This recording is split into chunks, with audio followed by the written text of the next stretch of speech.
Hello, Leo, Sun, Moon Rising, and Venus Signs. Kamusta kayo? Sana po nasa mabuti kayong kalagayan. Welcome back po sa Star Tarot. Kung bago kayo rito, welcome din kayo. Thank you sa inyong support. I truly appreciate it. God bless you all. Tignan natin ang mga mensahe ni Leo. Una mensahe po ninyo, obstacles. Ayan. So, there could be blockages along your way dito, Leo. There might be delays, no? Sa mga plano ninyo, sa mga ginagawa ninyo. But, you know what? Lahat ng obstacles, lahat ng challenging situation sa buhay natin, difficulties, merong way out yan, no? There is a way out eventually, no? You will find the way out para makalabas na kayo sa mga blockages na yan, sa mga delays na yan. But always remember that lahat na nangyayari sa buhay natin ay may dahilan. So, yung mga obstacles na yan, yung mga delays na yan, yung mga blockages na yan, those are happening or nangyayari yan sa buhay ninyo for a reason. No, there is a valid reason for that. Kaya minsan, no, you are going to think how you are going to manage to get around that obstacles, no? Pero walang sapilitan, no? Alam mo yun, yung ginawa niyo ng paraan pero talagang nandiyan pa rin, nag-i-stay pa rin. So, there is a reason for that. No? Kaya napakahalaga na pag dumadating ang mga ganitong sitwasyon, always listen to your intuition. Always listen to your intuition at pakinggan ninyo ang guidance ng universe. Kasi there could be a special message para sa inyo. Bakit nangyayari yan? Maaring yan ay dahil kailangan mong tumigil muna, no? Kaya may mga delays, may mga blockages along your way. Para tumigil muna, maybe you need to take a pause and reassess your situation. Or maybe you need to take a pause so that you can reflect on what is happening, what you have done already.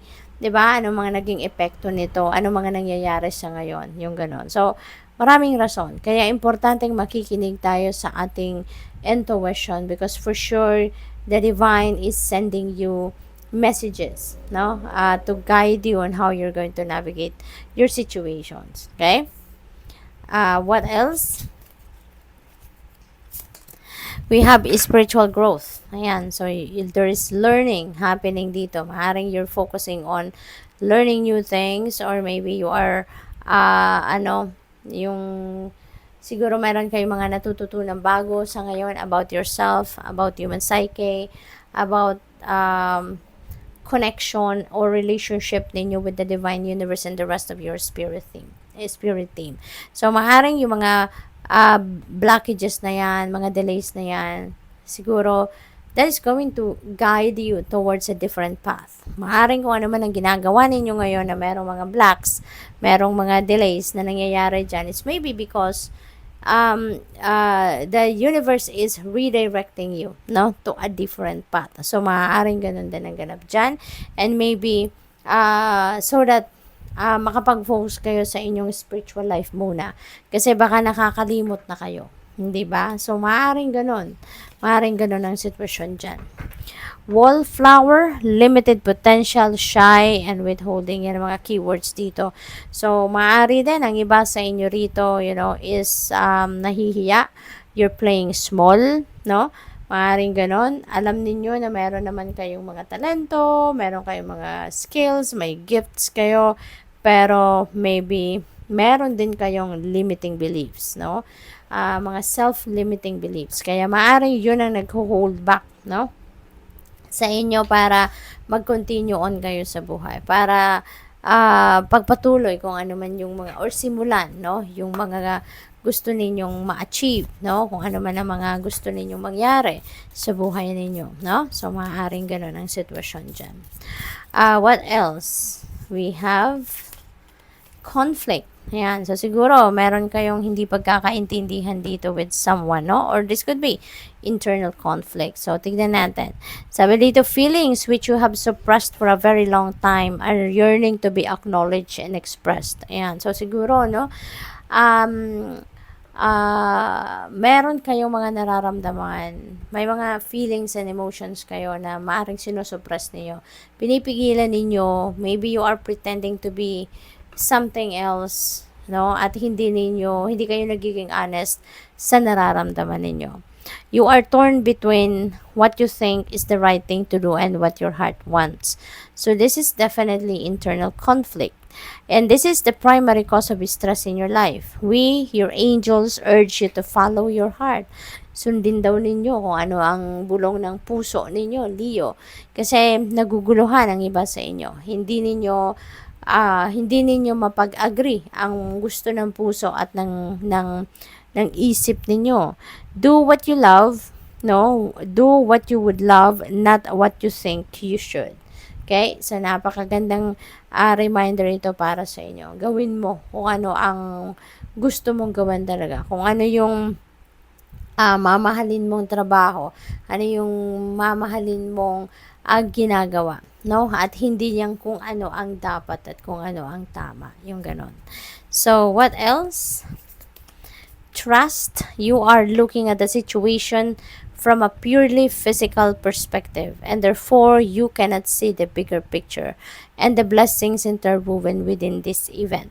Yan. So we, your angels, urge you to trust, for all will work out in the best way possible. Let go of your fear and apprehension and allow God's healing energy to flow to you. Trust, for all will heal in ways you never thought possible. Ayan. So completely, parang hinihingi sa inyo dito na completely magtiwala kayo sa divine universe and sa divine plan.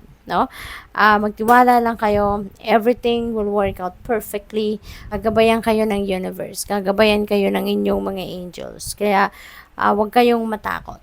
Okay? Huwag kayong matakot. Kung ano yung iniisip ninyo na yun ang makakapagpasaya sa iyo, then gawin ninyo. No? Ask for guidance, ask for protection kung natatakot kayo, 'di ba? Pero tutulungan kayo ng divine universe and the rest of your angels para ma-dissolve, no, yung inyong takot. What else? We have 5 of swords. Ayan. So, conflict talaga, no? Because this also resonates with internal conflict or maaring conflict with someone else. But since meron tayong conflict energy dito, yung message na yan also may hindi pagkakaintindi. Yung hindi nag-agree ang puso sa iniisip ninyo. So, definitely, talagang merong internal conflict dito. So, naguguluhan kayo of what is next for you or kung ano yung pipiliin ninyo or kung ano ang gagawin ninyo. We have 2 of cups. Yan. So, this is partnership, no? This is very beautiful, symbiotic relationship ang magaganap dito for some of you. Maaaring relationship ito, in love, no, na maaaring maganap dito, paparating, lalo na kung single kayo, or kung meron na din kayong karelasyon, maaaring sa ngayon, mas magiging maganda ang inyong samahan, mas magiging closer, mas magiging harmonious ang inyong relationship with each other. At maaari din na meron kayo ditong mga bagong kaibigan na makikilala, yung mga ganon, no? So, what else? We have 5 of, this is number 5, Hierophant. Ayan. So, since we have a partnership dito, tapos meron tayong Hierophant, and Hierophant resonates also with marriage. So, meron dito ikakasal. Baka merong mag-aasawa, no? May mag-aasawa na sa inyo rito. Maaari din na meron ditong pag-aaral na ginagawa ang iba sa inyo. Maaring meron kayong, you're focusing on education or expanding your knowledge. Maaring ganun din ang sitwasyon dito. Maaring nagre-research kayo on your own kasi maaring makakatulong yan, no? Sa tingin ninyo baka makatulong yung research na gagawin ninyo dito sa internal conflict ninyo, no? So maybe you are using your academic knowledge dito, no? Baka mai-apply ninyo rito sa inyong sitwasyon. Wheel of Fortune, holy moly, napakaswerte. Swerte ninyo, pumapasok sa isip ko, gambling, no? Gambling. So, siguro, mananaya kayo, no? Kung kayo'y mananaya ng any game of chance, lottery, mga ganon, STL, ano ba? Mga, any game of chance, no? May mga raffle, mga ganon, no? So, kung mananaya kayo, so maaring ito na yung pagkakataon, ano, na baka swertehin na kayo at makachamba na kayo, no? At as in, makuha nyo na din yung panalo. So, maaaring may chance kayo sa ngayon, no? This is also positive change, no? This is bringing forth positive change sa buhay ninyo, no? So, maaaring magbago, maraming movement dito, travel also, maybe involved din dito. So, magiging maganda. Magiging maganda ang inyong sitwasyon. At things are going to turn around for the better dito. Kaya, that's something to look forward to. Four of Cups. Ayan. So, merong offer sa inyo rito, no? This could be anything. Maaring offer of love ito since we have Two of Cups, diba? So, for singles out there, baka merong manditigo sa inyo or baka meron kayong liligawan, yung ganon. Or this could be an opportunity sa trabaho, mga ganon. Or career, business, maaaring ganon. So, depende sa inyong sitwasyon. But this is a heads up para sa'yo. Kasi, yung makikita mo yung lalaki, parang, ito may offer sa kanya, pero ang tingin niya nandito sa 3 cups niya, 'di ba? At mukhang hindi siya interesado sa ino-offer ng universe dito. Kaya heads up ito para sa iyo, no? Kasi baka merong nag-o-offer sa iyo, pero hindi mo pinapansin or parang hindi ka interesado, as in dead ma ka. So, eto heads up ito. Na pansinin mo naman, no? Before you totally disregard the offer, i-consider mo naman munang tignan, no? We have 7 of Cups. Ayan. So, this is offers, opportunities na dadating sa inyo. Maaaring ang iba dito sobrang ganda, no? Sobrang ganda sa paningin, sa una. Pero, ang totoo niyan, meron pang mas maganda na hindi mo nakikita yung sa surface niya attractive na agad siya. Kaya, kailangan dito na tignan nyo munang maigi yung mga opportunities na ito. Pag-aralan ninyong maigi, i-research ninyo yung gano'n. And also, no, kapag sa tingin ninyo, nako, lahat sila maganda, lahat sila pwede sa akin, pasado sa criteria ko. 'Di ba? Tapos kailangan isa lang ang kukunin ninyo. Kailangan isa or dalawa lang yung dapat ninyong makuha dito because hindi nyo naman kakayanin lahat, 'di ba? So, you may need to tune into your intuition. At konsultahin ninyo ang inyong intuition. Tingnan ninyo, gagabayan kayo nito sa tamang option diyan, no? So, good luck. Thank you for watching. Love and light. Namaste.